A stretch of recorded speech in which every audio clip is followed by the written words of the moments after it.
Hey guys. Today we're talking about one of my most mind-blowing experiences. What strange fact do you know because of work? Not even kidding. Some of the stuff I've learned on the job has stuck with me for years. It's one thing to read a fun fact online, but when you actually live through something weird or creepy at work, that hits different. Get ready for some wild, funny, and downright chilling stories from real people all around the internet. Well, narrated like they happened to me. Trust me, you'll never look at your coworkers, customers, or even your lunch break the same way again. Before we jump in, where are you watching from? Let us know your city in the comments. If you've ever had something weird happen at work, we want to hear your story too. All right, let's get into it. Where's something I learned that I wish I could unlearn? And it's all thanks to my old job at a funeral home. Yeah, I was a mortuary assistant for about 2 years during college. Didn't start there because I was morbid or goth or anything. I needed a job that worked around my weird schedule and, let's be honest, paid decently. Turns out, not many people are lining up to work with the dead, so I got hired. Now, you'd think the weirdest part of working in a funeral home would be the bodies. And I mean, sure, they take some getting used to, but it's not what you expect. What really sticks with you isn't the look of the dead, it's the smell. And no, I don't mean rot. That's rare. Most people are embalmed or refrigerated fast. What I'm talking about is the smell of death itself. It's not even bad in the way you'd expect. It's just wrong, like metal and sweet fruit and something sterile all mixed together. It hangs in the air in a way your brain just knows isn't right. I learned really fast that the human body gives off certain chemical compounds after death, like cadaverine and putrescine. They're basically chemical red flags to your brain. That's why even a tiny whiff of them makes your stomach turn, even if it's faint. Here's where it gets creepier. After working there for a few months, I started noticing the smell in places outside of work. Once, I was on a bus, and someone got on. Normal-looking guy. Maybe in his 50s. And suddenly I caught that scent, that faint, metallic sweet edge. And I just knew. The guy had cancer. Or was dying. Something inside him was shutting down. I know how that sounds. But after you've been around it long enough, your brain picks it up before you even realize it. I've since read that dogs trained to detect cancer use similar cues. Smell is powerful, and working at the funeral home turned mine into something I honestly didn't want. The worst part? Even now, years later, every once in a while I'll walk into a hospital or a care home, and bam, it's there again. That smell. Anyway, that's just one of those job facts that clings to you, even when the job is long gone. And look, that might have been a little heavy to start off with, but I promise, not everything on this list is that grim. Some facts are just plain weird, like the one I learned while working at a high-end hotel restaurant, where apparently rich people and pineapples have a complicated relationship. Let me explain. So, I worked at this ultra-fancy boutique hotel a few years ago. It's the kind of place where every guest gets a welcome cocktail and the towels are folded into animals. I was front of house staff, a little concierge work, a little valet, a little smile, and don't react when someone orders truffle mac and cheese at 2 a.m. kind of thing. Now, the place catered to a lot of high-end clientele, and we were trained to never ask questions. You'd be amazed at how many weird requests people have when they think you won't judge them. But the one that threw me? The pineapples. It started with this couple that checked in every few weeks. Late 40s, always friendly, always over-tipping. It's normal. Until I noticed they brought this ridiculous pineapple-shaped lamp with them. Not kidding. They'd ask housekeeping to plug it in by the window of their suite. I thought it was just a quirky vibe thing, and I started noticing more guests doing similar stuff. Pineapple-patterned shirts, little pineapple stickers on their doors, pineapple charms on keychains. It became like a scavenger hunt. Once you noticed, you couldn't stop noticing. It was always discreet, but definitely deliberate. So one night, during a lull, I asked one of the older concierges about it. He looked at me, smirked, and said, "Swingers." I blinked. "Wait, like partner-swapping swingers?" "Exactly," he said. "The pineapple is a code. Upside-down pineapple on your door, that's the invitation." And suddenly, everything made sense. The weird shuffling of guests between rooms, the couples that checked in separately and checked out together, the private event bookings that didn't appear on the main calendar. I did a little research later, and yeah, it's a legit thing. In certain circles, the pineapple is like a flag, especially if it's upside down. It's supposed to mean we're open to fun. From then on, I couldn't unsee it. I once saw a guy walk past the lobby bar with pineapple print socks, and 3 different women did a subtle double take. Another time, a couple accidentally booked 2 suites next to each other and asked for the adjoining door to be unlocked. Just after midnight. We weren't supposed to say anything, and honestly, I didn't mind. Everyone was always polite, tipped like royalty, and left the room spotless. But it definitely changed how I looked at pineapples. I still flinch a little when I see one upside down in a gift shop. So yeah, hotel work is a goldmine for bizarre facts. But for the next one, let's get out of the luxury suite and into something a bit more sterile. Because when I worked in a medical lab, I learned a fact about your blood that still freaks me out. And no, it's not about vampires. Okay, so I worked in a diagnostic lab for about a year after college. It's mostly routine stuff. Urine tests, blood samples, microbiology cultures. It was a quiet job, mostly microscopes and machines and listening to true crime podcasts on low volume while I worked. One day, one of the senior techs was training me on some advanced blood analysis protocols, looking at biomarkers for inflammation, clotting, stuff like that. And he casually dropped this line, "Oh yeah, sometimes we can tell if someone's going to die soon." I stopped. "What do you mean?" And he explained, there are certain biomarkers that when they spike together, form a kind of red flag. Not always, and not a guarantee. But when you see this particular combo, super high C-reactive protein, low albumin, elevated neutrophils, and some others, it almost always correlates with someone who's close to death. Sometimes even if they seem okay, he said they called it the whisper. Like the blood is whispering that something's wrong before anything shows on the outside. I didn't believe him until I saw it myself. We had this patient. 70s, in for a routine test after a hip replacement. All vitals fine. The blood sample, though. Full-on whisper. Every marker lit up. We flagged it, called the doctor, but there wasn't much they could do. 3 days later, he had a sudden cardiac arrest and passed away in recovery. After that, I started noticing it more. Not every time, but often enough that it felt eerie. Like the body knows when it's running out of time, and it starts waving little flags under the microscope. I never looked at blood work the same way again. Wild, right? From fruit-shaped secrets to fatal whispers, the workplace can really show you sides of life you're not supposed to see. But sometimes, the strange facts are less morbid, and way more awkward. Like the time I worked in tech support and accidentally discovered just how many people secretly... Well, you'll see. So I used to do tech support for a small-town internet provider, kind of a jack-of-all-tech gig. We do everything from helping people reset passwords to making house calls when the Wi-Fi cut out. Most of our clients were older folks, retirees who just wanted to stream Hallmark movies and video call their grandkids. Now, if you've never done in-home tech support, let me paint a picture.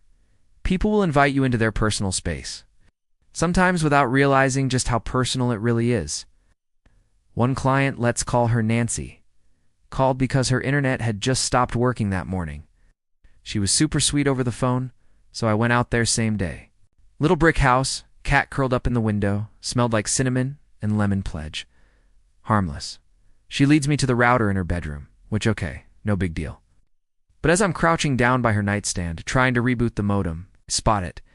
A very prominent Bluetooth-enabled massager, sitting right next to her TV remote. Just sitting there. No shame, no attempt to hide it. Nancy, meanwhile, is telling me all about her bridge club and how she loves those historical romance novels with the Scottish guys. I'm sitting there trying not to make eye contact with this thing that could probably power a small outboard motor. But that's not even the weirdest part. See, once I got the router restarted, I asked if she wanted me to reconnect her smart devices. Phone, laptop, tablet. She hands me the tablet. I open up the Wi-Fi settings and I swear to you, her device name pops up as Naughty Nana 69, dead serious. I'm trying so hard not to laugh, not to react. Just quietly tap the screen like I didn't. Just step through the veil into her private twilight zone. I reconnect everything, show her it's working, and she thanks me with a plate of store-bought cookies. I leave, and for the rest of the day I'm just haunted. Haunted by how normal she acted. Haunted by how cheerful she was while I connected her tablet full of secrets back to the internet. And that's when it hit me. There is no age limit on weird internet behavior. None? Retirees? They're out here living their best lives? They just also happen to need help connecting to the Wi-Fi now and then? Oh, and this wasn't even a one-off. I had a guy in his 80s who asked me to fix the buffering on his live streams. I pulled up his laptop. The browser history made my eyebrows curl. You learn real fast in tech support. No judgment. Just fix the router and pretend everyone names their iPad ThunderDaddy77. All right, let's cool down a little. That last one was a lot. But now that we've dipped into private lives, let's talk about secrets. Because when I worked in HR, oh boy, I learned the kind of things people really think no one else knows. So, for a while I worked in the HR department of a medium-sized company. Nothing fancy. Mostly onboarding new hires, organizing benefits, sitting through long-winded team-building seminars, where Steve from accounting overshares way too much about his cats. But the real goldmine, exit interviews and internal investigations.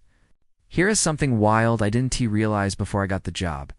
HR dosanti just store your resume and schedule your dental insurance. They know everything. Or if they don't, they know how to find it out.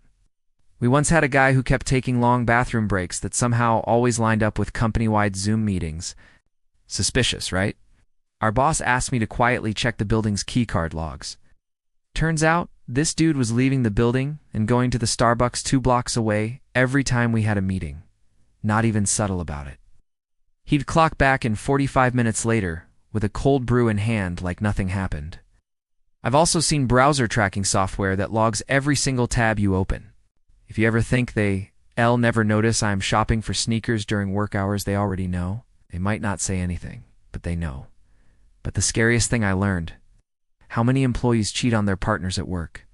I saw so many messages come through internal investigations. Slack DMs, email threads, even Teams messages, where people were arranging hookups with coworkers, sometimes during company retreats, sometimes with their direct manager. One guy got caught using the office printer to make copies of a love letter he planned to send anonymously to someone in payroll. Romantic, maybe. Professional. Absolutely not. We had another employee try to claim harassment, only for the investigation to uncover a mutual affair that had gone sour, complete with selfies taken in the supply closet. So yeah, may smile politely and hand you your benefits brochure, but don't be fooled. If you're doing something shady, there's a decent chance they already have a folder with your name on it. All right, enough office drama. Let's switch gears a bit. Oh. You know how people always say the customer's always right? Yeah, well, not in the food industry. Because when I worked at a chain restaurant, I learned some things about what goes on behind the kitchen door that made me never send food back again. I was a server at a mid-tier family chain restaurant in my early 20s. You know the kind. Sizzling fajitas, free refills, fluorescent lighting that makes everything feel like it's stuck in 2009. I'll be honest. Most nights were chill, a little chaotic, but manageable. People came for birthday dinners, bottomless fries, maybe a sad little dessert with a sparkler in it. But every so often, we'd get that table, and you knew exactly what kind of shift it was going to be. Now look, sending food back is fine. It happens. Kitchen makes mistakes, allergies get missed, orders get mixed up.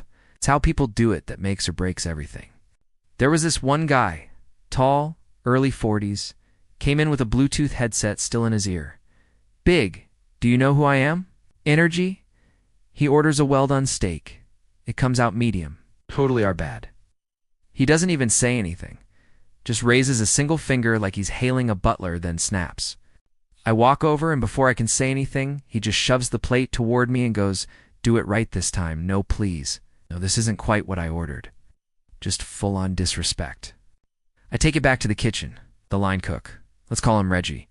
Is this ex-Marine who doesn't tolerate nonsense? To show him the ticket. He raises an eyebrow, tosses the steak back on the grill, then says in the calmest voice I've ever heard, "Tell him it'll be extra tender this time."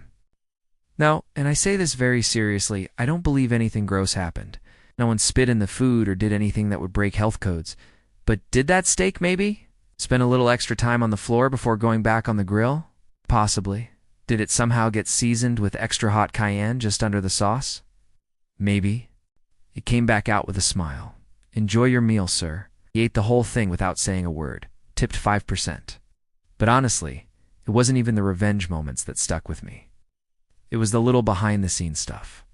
Like, did you know almost every restaurant has a problem guest list? We had one. Kept it in the back near the register. Just first names and table preferences. Someone was super rude, constantly returned food, or made a server cry on the list. Managers would give a heads-up over headset the second they walked in. Also the breadsticks? The ones you thought were fresh? We reused the ones people didn't touch. We called it recycling. They came back in the basket and looked untouched. Back in the warming drawer they went. And don't even get me started on the sneeze steak. There was this one guy who'd sneeze directly into his napkin, fold it up, and hand it to the busser every single week. We literally had a betting pool for how long it would take before someone cracked and said something. Working in restaurants teaches you the depths of human behavior. The sweet, the sour, and the straight-up unhinged. So, if you're ever tempted to yell at your server or demand a refund in a rage, maybe don't.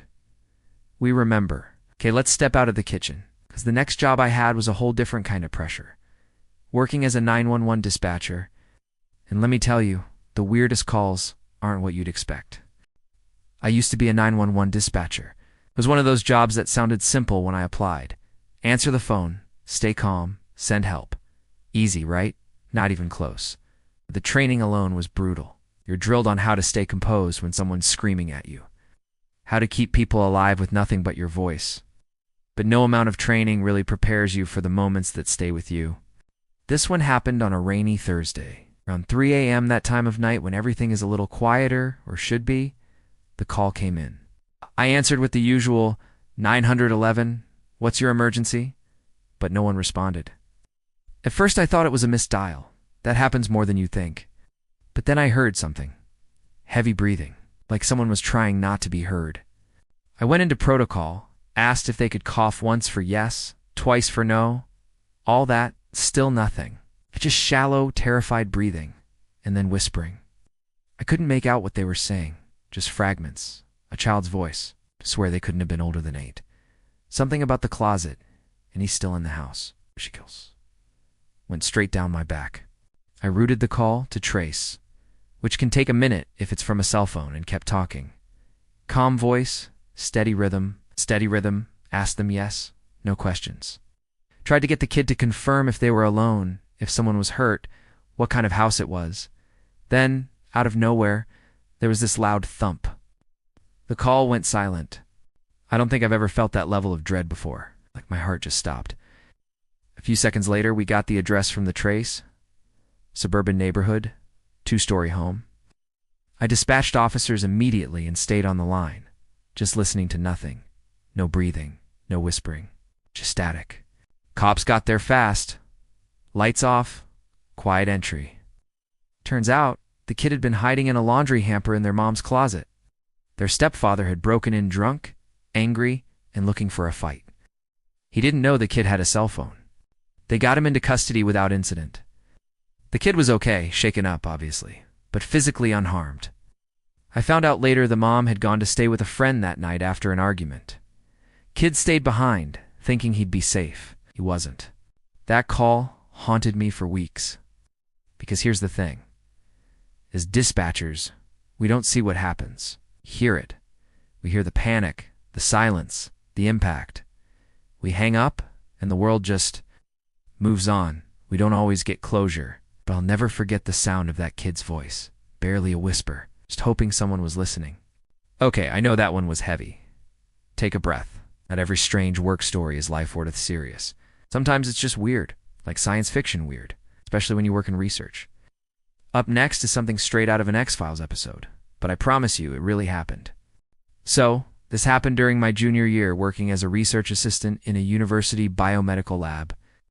We were running a long-term experiment on neural tissue regeneration, basically testing how different proteins affect brain recovery in lab rats. Mostly routine stuff, boring until it wasn't. We had this one rat ID tag 3-B, who was supposed to be part of a control group, meaning he wasn't supposed to get any of the experimental compounds. Just your standard placebo injections monitored weekly. Nothing fancy. But a mix-up happened. A new intern, who will remain nameless, but whose face I will never forget, accidentally gave 32 bites a dose of one of our active test compounds, a protein cocktail we hadn't fully vetted yet. We didn't realize the mistake for about 2 weeks, until one night during observation, we turned off the lights to do a basic darkroom sensitivity check, and I swear to you, this rat glowed. Not just a faint shimmer either, like full-on bioluminescent glow, a pulsing greenish hue. Think glow stick left under your bed for a week, but live. We thought we were hallucinating. Rechecked the equipment, took video, called in the lead researcher who at first was convinced we'd contaminated the samples somehow. We ran 3 rounds of testing, and 32B kept lighting up like a radioactive nightlight. 2 days later, a man in a suit shows up. Not a professor, not a funding rep, not anyone from the university. He flashes some credentials that none of us could really read fast enough. All acronyms in laminated plastic, and he asks to see the subject. Within 12 hours, 3B was gone. Just gone. No transfer paperwork, no health records. They even wiped the logs. Our lead was told the research materials were now part of a classified federal interest. That was it. No follow-up. No press. No explanation. The weirdest part? We got a polite email the next day saying the funding for our lab it's been increased. Significantly. No one said a word after that.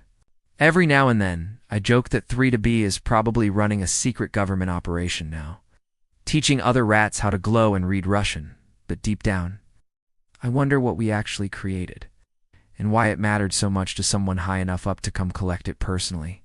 Lesson learned. Always double-check the dosage logs. Never trust a glowing rodent. From glowing rats to glowing red flags.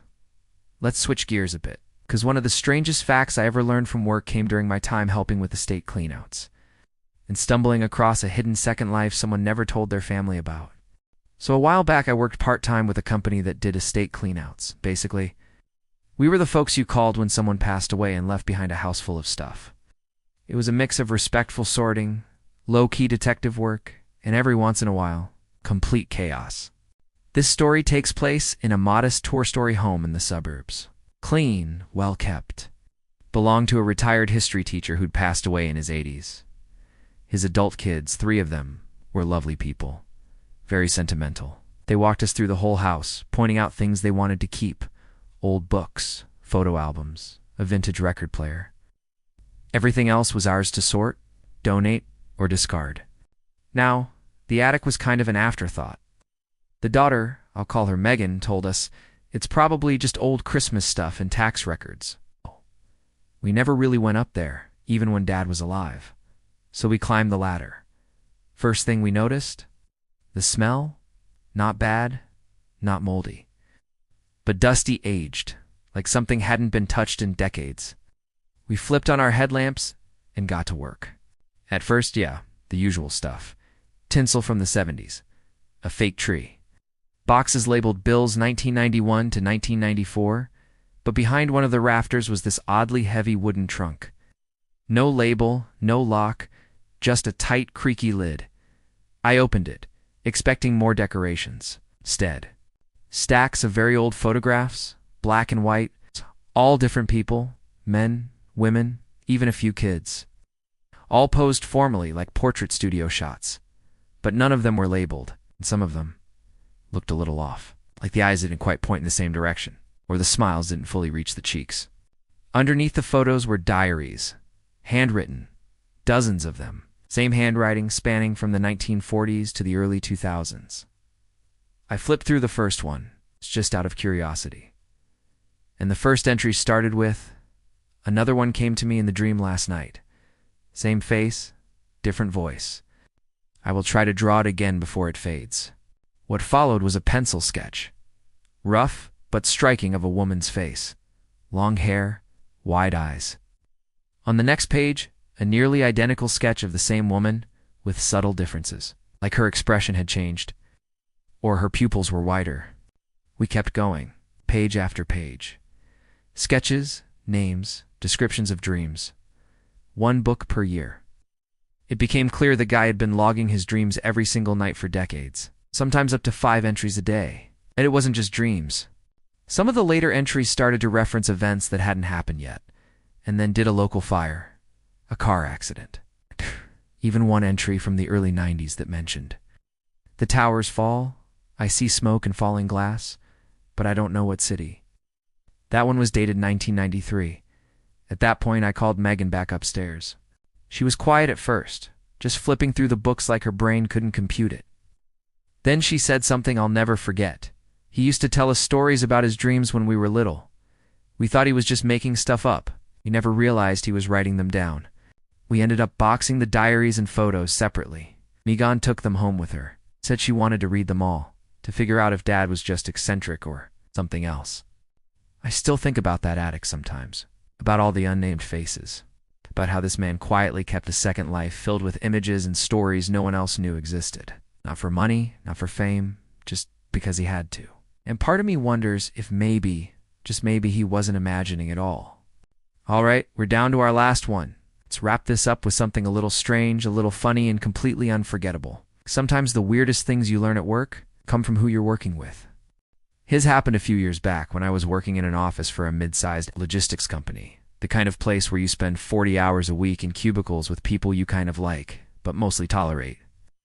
My desk neighbor was a guy named Tom, early 30s polo shirts, always brought tuna sandwiches for lunch, harmless, quiet.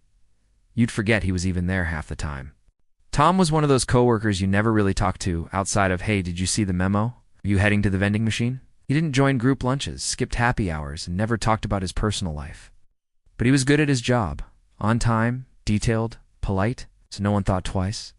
That is, till a certain day when everything went off the rails. It was a Tuesday morning. I showed up a little late, coffee in hand, and the office was buzzing. People were crowded around their phones, whispering, pointing at their screens. Someone whispered to me, "Did you see it yet?" I had no clue what they meant. Then my manager walked in, pale. She asked, "Has anyone seen Tom today?" We hadn't. His desk was empty. About an hour later, an FBI agent shows up at our office. Legit credentials. Speaks with the manager behind closed doors. When they come out, they escort 2 computers from Tom's desk. There's no explanation. Now, the room's really spinning. Later that day, someone finally spilled. Apparently, Tom had been arrested the night before. Because, get this, he'd been running an entire online persona as a fake Navy SEAL / private investigator / motivational speaker. I'm not joking. He had thousands of followers across multiple platforms. He posted photos of himself in a military uniform, had videos where he'd talk into the camera in a gravelly voice saying things like, "Stay vigilant out there. Your enemy never sleeps." Or even clients claiming they'd paid him for surveillance jobs or elite training. None of it was true. The dude had never served a day in the military. He hadn't traveled outside the state in over a decade. His passport expired. His car, leased. His online reviews. All bots. And fake testimonials. The wildest part? He had a whole second apartment under a fake name, fully decked out with tactical gear. Camo, surveillance cameras, a whiteboard filled with cryptic timelines and mission targets.